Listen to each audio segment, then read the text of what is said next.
തിരുസഭ ഇന്നനുസ്മരിക്കുന്ന പ്രധാന വിശുദ്ധ ബെർട്ടില്ല മേരി ബോസ്കാർഡിൻ.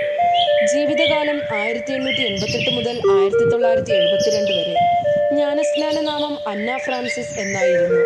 വിളിച്ചിരുന്നത് അനറ്റ എന്നാണ്. ഗ്രാമീണ വിദ്യാലയത്തിൽ പഠിക്കുന്ന കാലത്ത് സ്വന്തം ഭവനത്തിലും സമീപസ്ഥ ഭവനത്തിലും ഒരു വീട്ടുവേലക്കാരിയായി അവൾ ജോലി ചെയ്തിരുന്നു. പ്രാകൃത ശക്തിയായിരുന്നു അനറ്റ.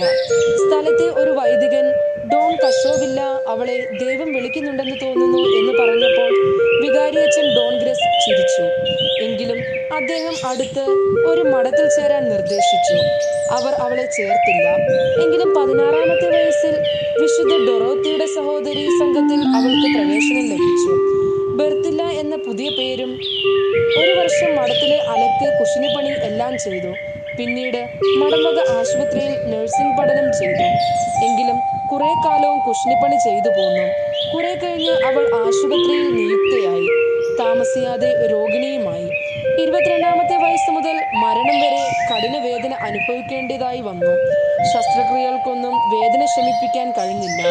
അവളുടെ വേദന കഠിനവും അവൾ ബുദ്ധിസാധാരണവും ആയിരുന്നു. അനുദിന കൃത്യങ്ങൾ കൃത്യമായി പാലിച്ച് അവൾ പുണ്യമാർഗത്തിൽ ചലിച്ചു. 22-ാമത്തെ വയസ്സിൽ അവൾ ദൈവത്തിങ്കിലേക്ക് മടങ്ങി.